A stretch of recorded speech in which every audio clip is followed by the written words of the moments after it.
Raj, editor of Yelahanka Voice. Ravi Belagere, editor of Hi Bangalore, sentenced to jail by the Karnataka Assembly in June. The Privileges Committee of the Assembly accused them of publishing articles defamatory in nature against two MLAs and the Karnataka Assembly Speaker KB Kolivar. In a gross misuse of power and to curtail freedom of expression, once again, the Speaker of the House, KB Kolivar, as well as other legislators have decided to, in fact, pass a resolution to arrest the editor of Hi Bengaluru, Ravi Belagere, as well as Anil Raj, the editor of Yelahanka Voice. Now, what we understand at this point in time is both the journalists are at large and the police are saying that they will be arrested at any moment. Can a Neta who files the complaint preside over the privilege motion proceedings and pronounce the judgment himself? Now, on the basis of the reports, the sessions was the speaker was given a conviction on the without even properly discussing in the Karnataka Legislative Assembly, and the conviction was announced on 21/6/2017, and against which we have challenged before the Honorable High Court. Honorable High Court has permitted us to go for review petition. Accordingly, we have filed a review petition before the Speaker. And in turn, Speaker said, no, it has to place it before the Karnataka Legislative Assembly. It's a law that has many grey areas and finds its roots in the British Raj. But should it even exist in 2017? On The Last Word tonight, we ask, should lawmakers be allowed to act as jury on their own complaints and misuse their privilege against the Fourth Estate?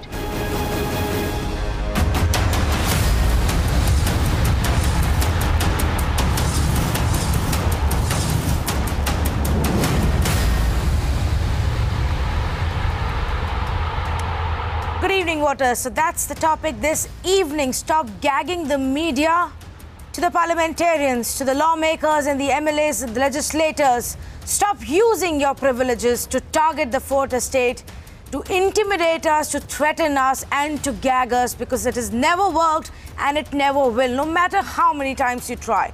Why are we discussing this tonight? Because by the day, the number of instances where these privilege committees are summoning the journalists to question them on their work, and the frequency of it and the intensity of it is just getting more and more brazen by the day. Take the example of the Speaker of the Karnataka Legislative Assembly. In 2014, when he was just an MLA, he filed a complaint, he moved a motion against a journalist.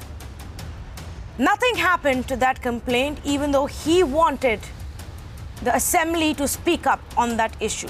When he became the Speaker himself, he renewed that case.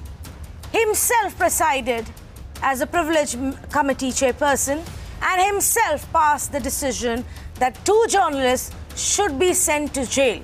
He's issued those orders to the police. On his own complaint, he's passed the judgment. Do you think that is fair? This is how brazen the things have become today. So we have three questions for tonight. Are these attempts to silence and target the media? What has happened in Karnataka, the order that came out in June, got reviewed and rejected. Now, is this an attempt to gag the media? Question number two, why should they even use these privileges to target the journalists? If the privileges are meant to protect the sanctity and dignity of the House, then let it be to that. Question number three, this is year 2017. Why are we still hanging on to an archaic law from the British era that barely even finds its place in our own constitution? Let's say good evening to our guest. Senior journalist Sagarika Ghosh joins me this evening on The Last Word. Representing the Congress party is Brajesh Kalappa. And these are the three questions. Sagarika, I want to come to you first. Thank you for joining us here on Mirror Now. What else is it if not just a tool to intimidate and target and harass the journalists?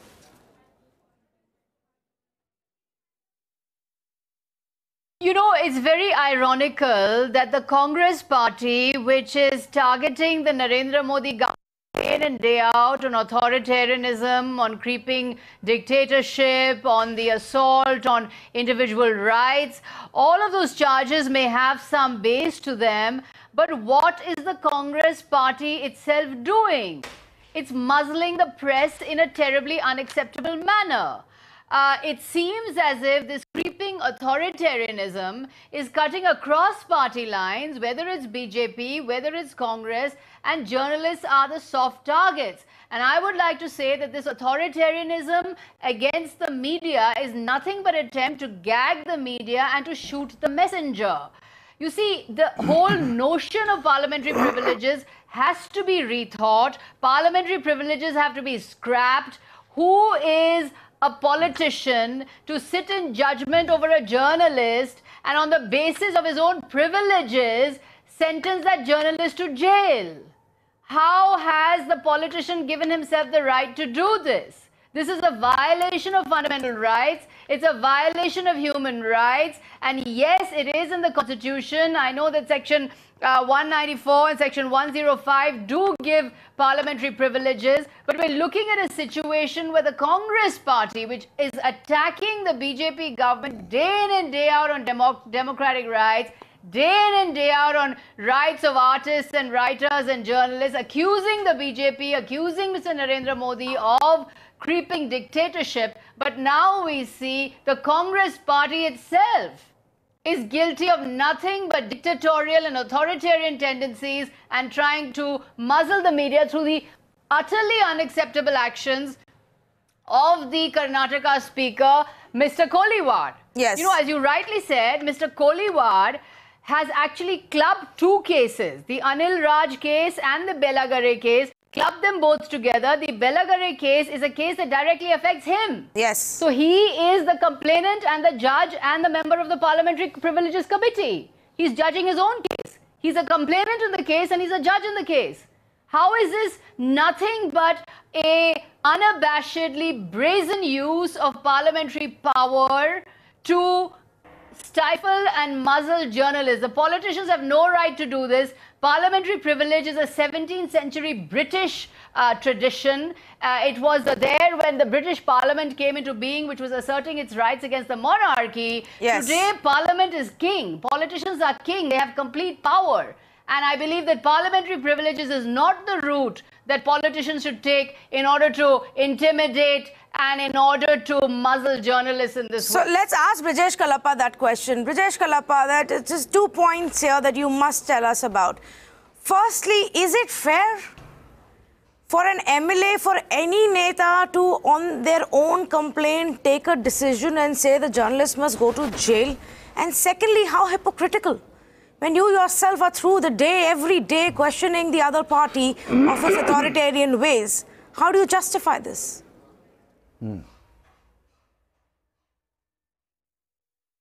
First of all, I must tell you, Faye, that as the spokesperson for the Indian National Congress, I must tell you that the Indian National Congress has nothing to do with this complaint, nor with the resolution in whichever manner it has happened. You see, this is a privilege which accrues directly to the state legislature, and the legislature has acted. It's a different matter that one of the complaints, he's a member of the Congress party, he's a member of the Congress party, but equally enough, another member is a member of the BJP. Another complainant is a member of the BJP, and both of these matters were taken up, and this issue has now reached this stage. But today I'd like to tell you that as far as the Indian National Congress is concerned, we are very concerned about the freedom of expression, and we have always made it our Why strong don't you tell point that to that Mr. as far as the Koliwad? Indian National Congress is concerned, Why don't you tell that to Mr. Koliwad? He's a senior leader. He's a veteran leader of the Congress party. He served 5 terms with the Congress party. Why don't you tell that to him? Look, what is he doing to the image of your party then? You see, under the Constitution, Faye, I don't have to tell both of you. Mr. Kalappa, under this the is Tanvi here. a person has different roles. Today he is there as a speaker, and that's a constitutional position. And I think anybody will agree that they are beyond party lines now while sitting in the office of speaker. I don't think it's necessary for me to inform you of these very basic constitutional tenets. What about when both of you would have the sense. Of course. So what about the fact when he filed the complaint? He doesn't belong to any political party. What about the fact when he filed the complaint? He was a Congress MLA then in 2014. So you can't now put it on a constitutional post or say because he's the speaker we can't say anything. What do you say? Are we going to tell independent members? Are we going to tell independent members that not to file complaints? Is it something which is possible? If a person has a right to redress, are you saying it is acceptable in the Congress party for an independent member to go out and target somebody from the fourth estate without any legitimate grounds? You can't use this forum. Sagarika Ghosh, please, you wanted to come in. Yes. No, is the political party is the political party to dictate to the individual member that look, you can't seek redressal in this forum, you can seek redressal in this other forum? Yes, because those are the standards that you set. No, because those are the standards you should set for your party. Those are the standards that Rahul Gandhi should set for the party. No, Mr. Kalappa, how can your party distance itself? How can your party possibly distance itself from this? This is a resolution that has been passed by all the members of the Karnataka Assembly, cutting across party lines. They have all directed that they have all directed that these two journalists be imprisoned. So how can the Congress party say, oh, we distance ourselves from this? Because the speaker is a former Congress party MLA. All Congress MLAs within the House have all supported this particular resolution. And the fact is there are two cases here. There's Mr. Belagare and Mr. Raj. Now, Mr. Belagare had brought some sort of a misdemeanor story against Mr. Koliwad when he was an MLA. And so what Mr. Koliwad did was in the taking the Anil Raj case, which was debated and extensively talked about, and then Anil Raj was going to be imprisoned. Mr. Koliwad also quickly at the last minute brought in the Belagare case and clubbed them both together and said, okay, both have to be imprisoned, when he had a personal axe to grind against Mr. Belagare, because Mr. Belagare had brought a story against him, which was directly making allegations against him. So this is a direct case of perceived bias. So I think the manner in which the Karnataka speaker has acted, the manner in which the resolution has been passed against these journalists is very, very shocking. Why don't these politicians seek the recourse of the law? Why don't they go to the courts, move the courts? If you feel you've been defamed, if you feel that your dignity has been brought down, if you feel journalists are making stories against you and defaming you and abusing the dignity of Parliament, please go to the court. Why should you use this arcane method of parliamentary privilege?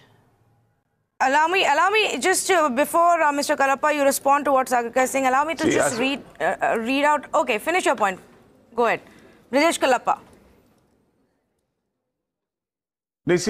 Faye, I think you're barking up the wrong tree, both of you.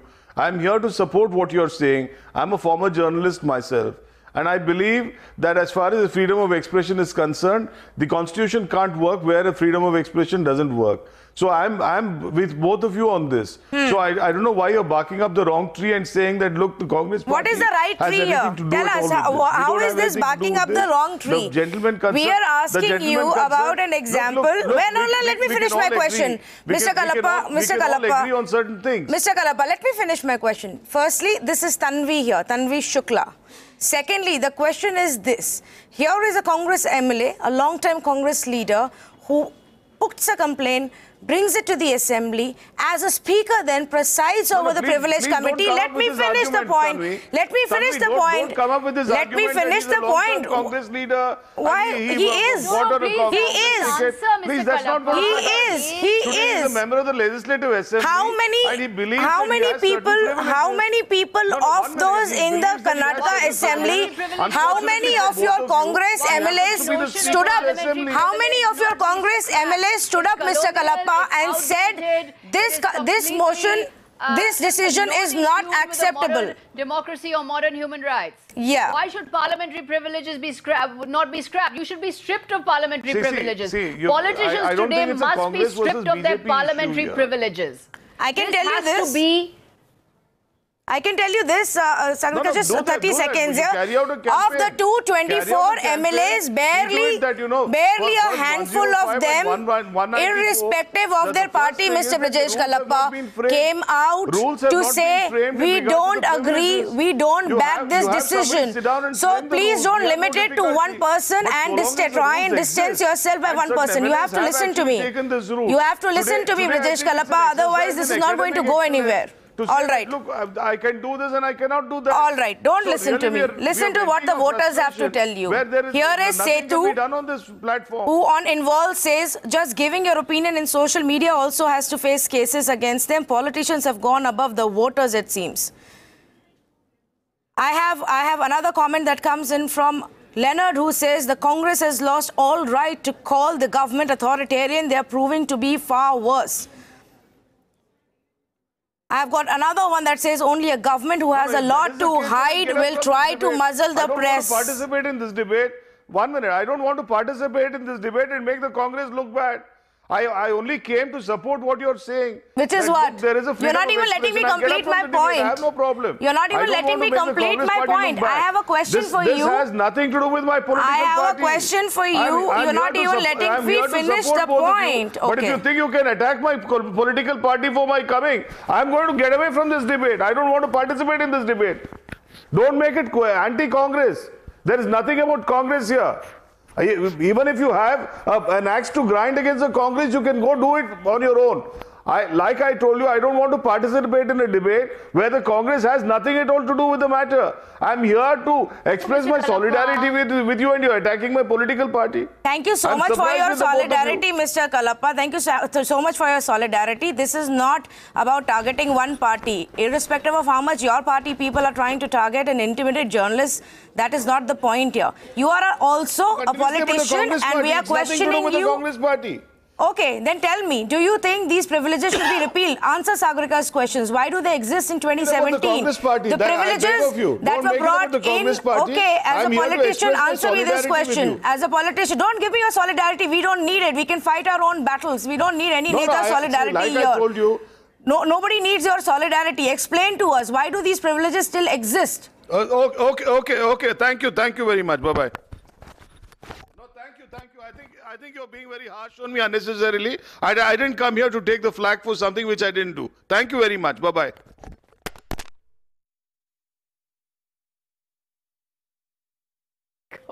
Well, that's for voters to see. The question was very plain and simple. Yes, Sagrika, he did, because the question is very clearly inconvenient for him. The kind of inconvenience that they are making these journalists go through is nothing. But the minute you turn around and ask them this question, this is what happens.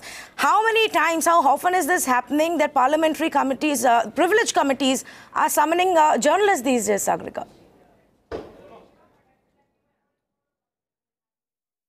Well, you see, Tanvi, I think what has happened is deeply, deeply troubling. The fact is that Karnataka has a particularly bad record in this.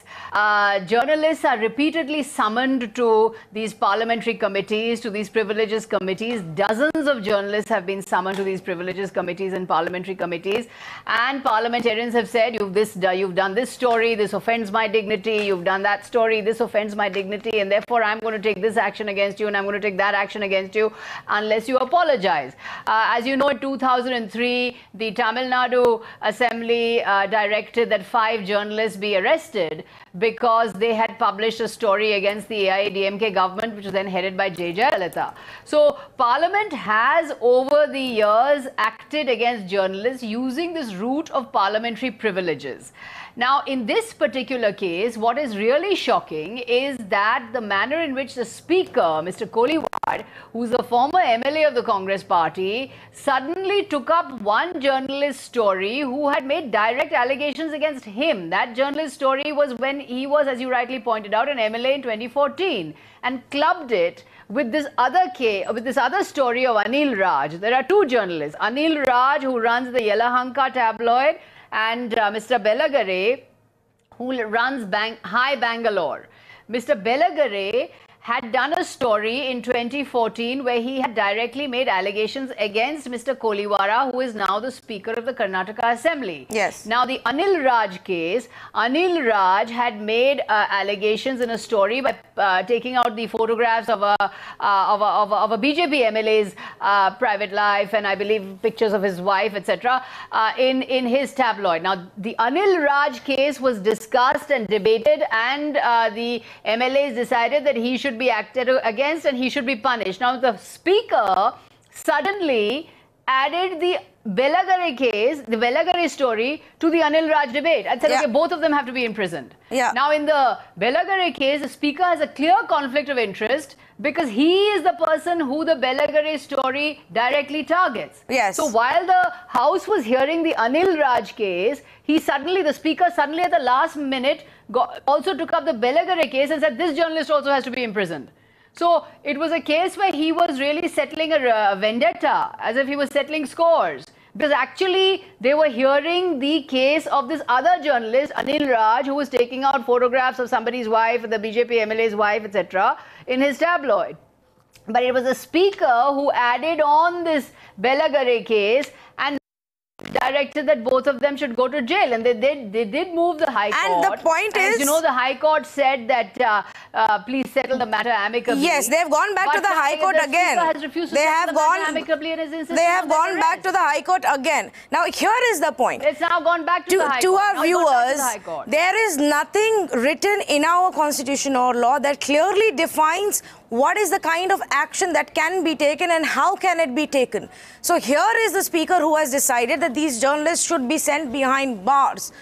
But experts and legal experts are telling us there is nothing that says that how this procedure should be followed. This is the bizarre situation, and perhaps Brijesh Kalapa realizes that, which is why he didn't want to take our questions. All we are asking is, was the process of natural justice followed? It's very and should the leaders really have these power with them? Yes. Absolutely. I mean, I think it's very strange and very shocking that Mr. Kalapa decided to leave. The fact is, he has to answer these questions. The Congress party is daily targeting this government on freedom of expression and creeping authoritarianism and dictatorship. But what about this action by its own former MLA?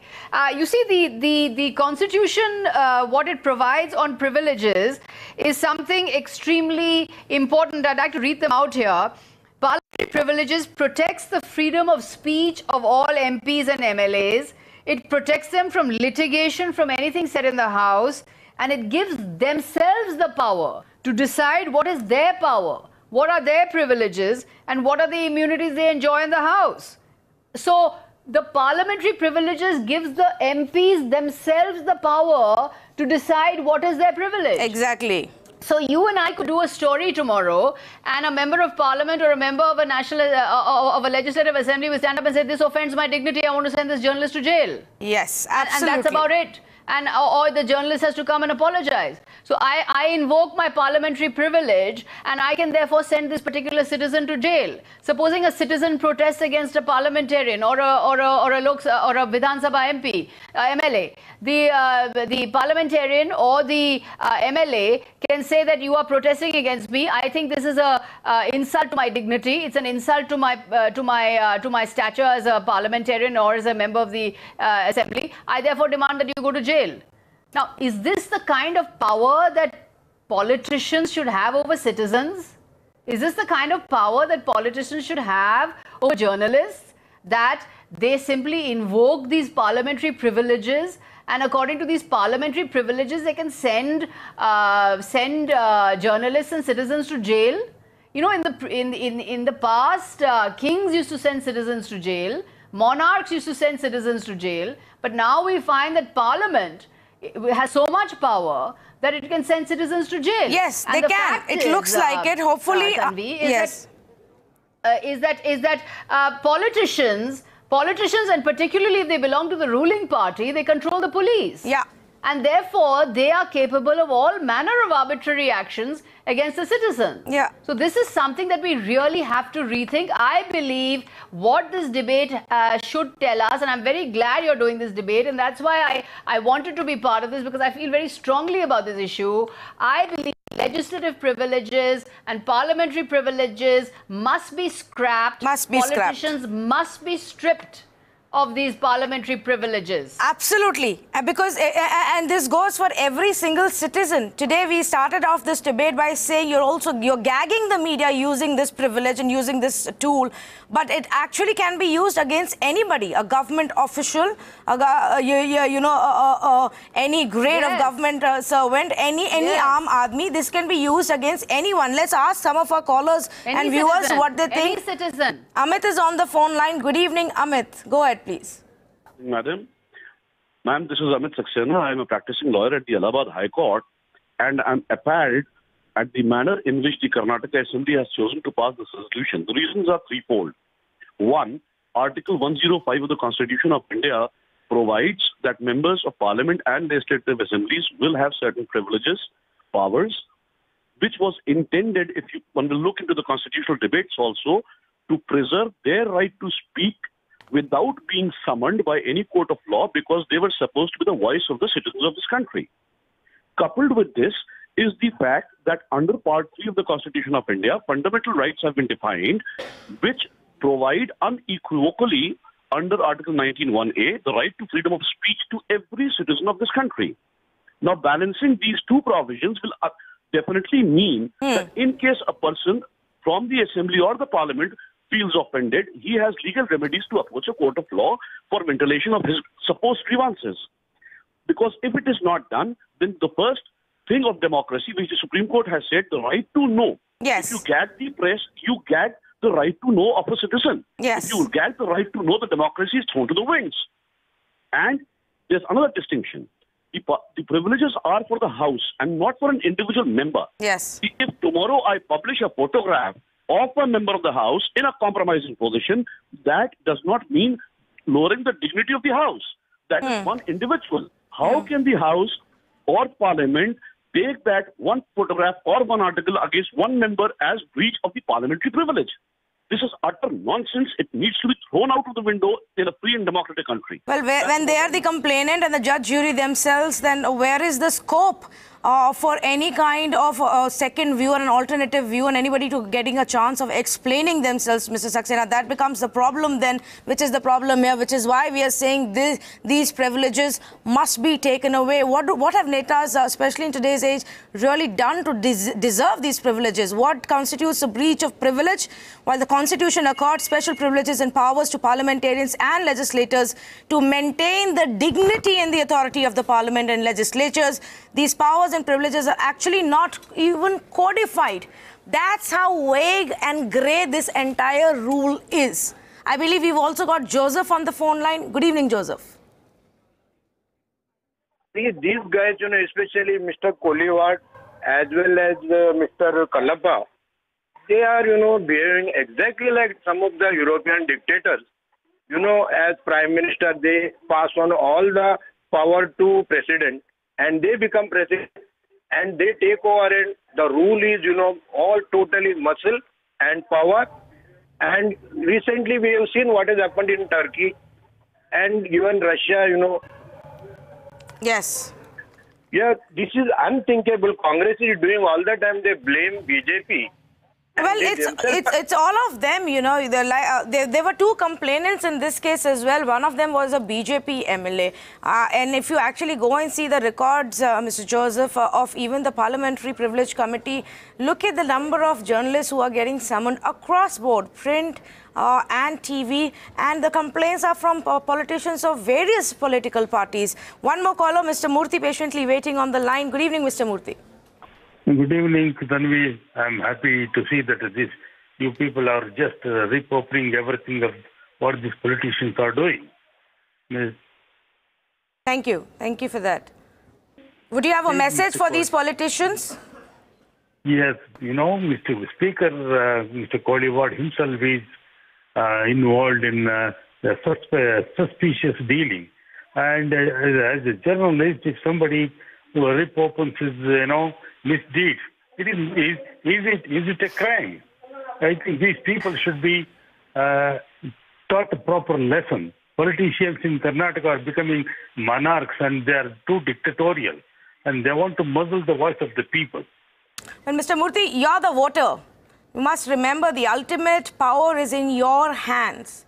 So next time these politicians come to you, which will be very soon, please remind them of that and tell them whether they have disappointed you and where they've done that, because you as the voter have that right to do. Sagarika, coming back to you and the point that we were making earlier, the fact is that this law actually came from the British era, when the British Parliament was evolving and making establishing itself, as when they thought they needed something to protect themselves and to compete with the crown.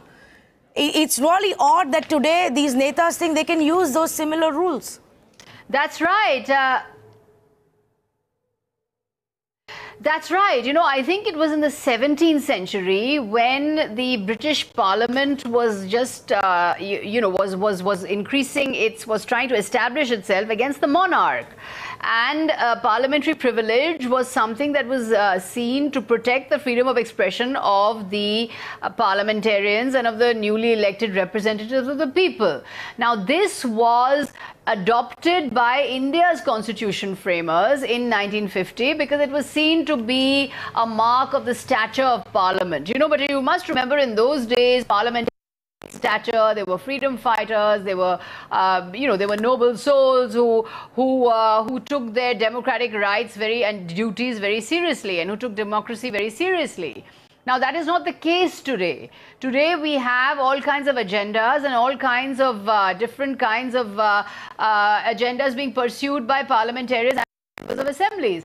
And the most disturbing thing is that while the opposition always accuses the BJP of authoritarianism, here we see the opposition itself with feet of clay, not only the Congress, but we also see that in Bengal, we know that Mamata Banerjee has suspended a doctor who put up a Facebook post of some kind which was critical of her government.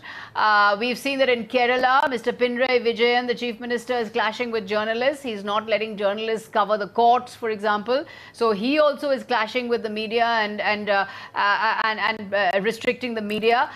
We've seen in Tripura, as we've seen Sudeep Bhaumik, the journalist who was recently killed in Tripura, in very shocking circumstances. We have to see whether the left government there, or Mr. Manik Sarkar, that is a left government of Mr. Manik Sarkar, are they going to take any action against the person who has shot the journalist dead? So while the opposition targets the BJP for various dictatorial or authoritarian tendencies, which may be with some value, maybe there is some base to those allegations, but what about the opposition itself? They too seem to be muzzling journalists. They too seem to be gagging the press. You see, there is a creeping authoritarianism growing in all political parties. All political parties are becoming authoritarian, and the way this authoritarianism is being expressed is by attacking the softest target of all, which is journalists. Which is journalists. Yes. You know, we are unarmed.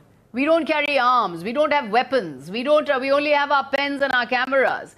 But our job is to uncover the secrets of politicians. That's our democratic duty. You know, as they say, news is something someone wants to suppress. Everything else is public relations. So our job is news. Our job is to question the politician. Our democratic duty is to question the politician. We are the eyes and ears of the citizen. Well, as eyes and ears of the citizen, we are making the politicians uncomfortable, and so they're hitting out at the media. And this is happening across the board. That is what is important. But I think what is also important, Tanvi, is we need to flag that the Supreme Court in 2011 had spoke out against legislative privileges, and it had said that the claim of legislators in India to be the sole and exclusive judge of their own privileges is not supported by the constitutional scheme in India. Absolutely. So the Supreme Court has actually been critical of this use of parliamentary privileges by the Netas. Well, perhaps the top court now needs to take the cognizance of this matter and look into it, like we are seeing in various other aspects of our life and policy making, that at the end of the day, the citizens have to turn to the top court or to their local court to get some kind of justice. Politicians are not used to being questioned anymore, it seems. Mr. Kallappa could have very easily just presented his party's view and told us where he stands on the issue of the privileges and whether they should be repealed. But he didn't, because he probably thought that this is going to be a cakewalk. He could just sit here and attack the other party, the opposition party, and nobody would cross-question him. Media cannot be gagged, not by any political party, be it the Congress or the BJP or any other party, AIA, DMK, the left, the TMC. No one can do this. It has never worked in the past. It will not work again. So let's repeal those privileges, because clearly our netas don't deserve any of these privileges. Sagrika Ghosh, thank you for joining us. To our viewers, thank you so much for joining us tonight.